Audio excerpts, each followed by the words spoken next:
Primeiramente, uma satisfação, presidente, no dia 6 de abril de 2021, trazer boas notícias no sentido de que os leitos da rede privada de saúde aqui de São Luís, eles já começam a ter vagas, e isso está sendo acompanhado também por uma redução dos casos, tanto na ilha de São Luís, quanto nos grandes municípios do Maranhão. Imperatriz, o cenário começou a melhorar também, a pressão sobre a rede termina sendo menor, o que garante uma atenção maior aos pacientes, com claros resultados melhores.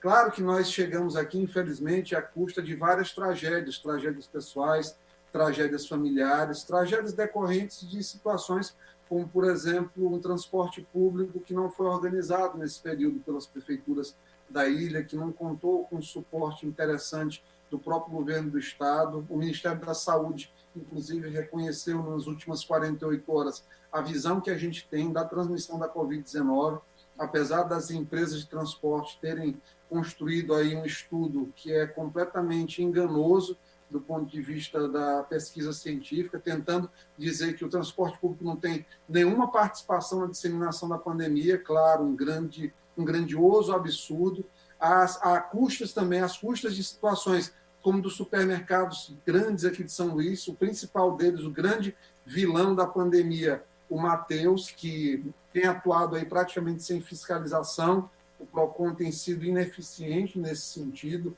as lojas não têm cumprido as obrigações dos decretos do governo do Estado, tem sido passado pano em cima disso aí, ao passo que vários pequenos comércios têm sido fiscalizados de maneira bem intensa, com muitas viaturas, com muitas instituições envolvidas, e não houve até o momento nenhuma dessas blitzes dentro do supermercado Mateus para garantir uma adequada fiscalização.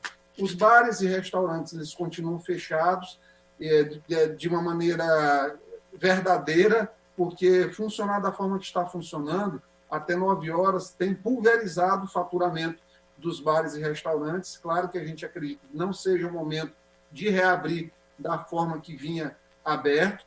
A gente necessita de manutenção desse distanciamento, da redução da capacidade, mas o que a gente discute é a questão do tempo de funcionamento.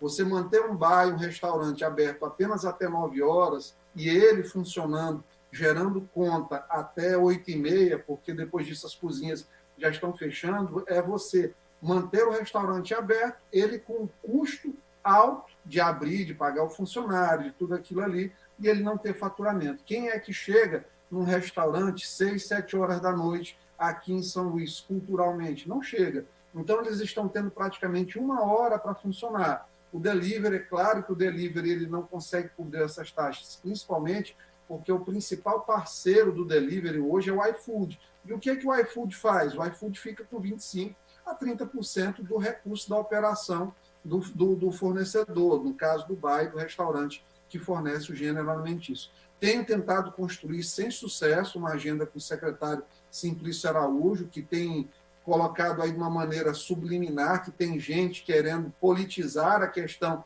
de bares e restaurantes. Eu espero que o Simplício não tenha dirigido isso aí à minha pessoa, até pelo carinho que eu tenho pelo Simplício de longo tempo aí, mas eu espero que ele entenda que não é possível que ele tenha isoladamente protagonismo nisso. Eu sou médico, eu entendo de saúde, entendo de pandemia, entendo de funcionamento de restaurantes e bares também, até porque a gente tem conhecimento jurídico de acordo com a formação que a gente tem para saber, entender o que é um balanço, por exemplo, contábil de um restaurante e bar que só está funcionando 1 hora. Precisa funcionar até pelo menos 23 horas. Eu espero, Simplício, que a gente possa sentar e discutir isso junto ao setor para que até sexta-feira, na próxima coletiva do governador, ele anuncie esse prolongamento, essa prorrogação de funcionamento dos horários de bares e restaurantes.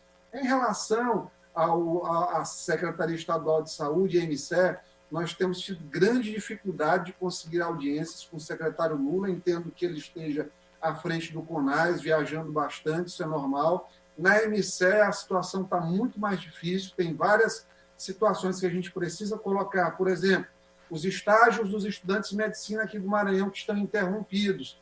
Já falei, a nossa mortalidade aqui no Maranhão ela é proporcionalmente, em UTI, uma das maiores do Brasil. E por quê? Porque a gente não está investindo em formação acadêmica, formação dos nossos estudantes. Grande parte desses estudantes, graças a uma luta nossa, que a gente não desistiu de colocar os estudantes entre os grupos prioritários, eles já estão vacinados. Portanto, tem base científica praticamente nula hoje em dia os estágios não estarem regularizados. Eu faço apelo ao secretário Lula, que é uma pessoa razoável, que ele autorize o retorno imediato dos estudantes, dos estagiários para a área da saúde. E, por final, aqui, presidente, desse primeiro pequeno momento aqui no pequeno expediente, é lamentar. Eu ouvi aí de um membro graduado do governo nos últimos dias que alguns secretários estão me considerando como se eu estivesse na oposição.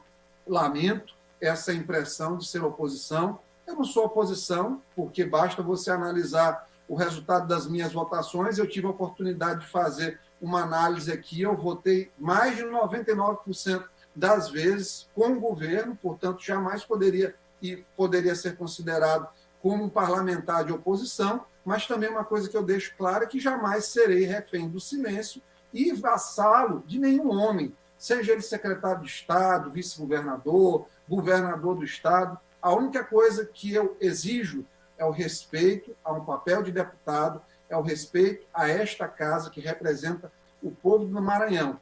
Casa que há algumas coisas estranhas, presidente. Infelizmente, o senhor tem sido diligente nesses últimos tempos em relação às comissões. Comissões de direitos humanos, por exemplo, nós que somos membros da comissão, não estamos sendo informados. Eu, por exemplo, não estou sendo informado. Ou seja, eu estou sendo submetido a uma exclusão de uma comissão que eu tenho direito regimental de participar, de receber o link da comissão. Tem 7 projetos meus parados na comissão, esperando a boa vontade do presidente, que por ser um desafeto declarado, ele acha que a comissão é dele, de propriedade dele, eu jamais vou poder aceitar. Eu enviei um ofício a Vossa Excelência, espero um posicionamento urgente de Vossa Excelência e que a participação nossa seja garantida, senão a gente vai ter que ingressar com medidas cabíveis judiciais, se for o caso. Claro que a gente entende que isso é uma matéria interna corporis, mas as dificuldades que a gente sabe que a gente tem, às vezes, em processar as coisas na nossa comissão de ética podem nos levar a tomar medidas mais contundentes nesse sentido. Então, muito obrigado pela atenção, presidente, e a todos vocês que nos ouviram até agora.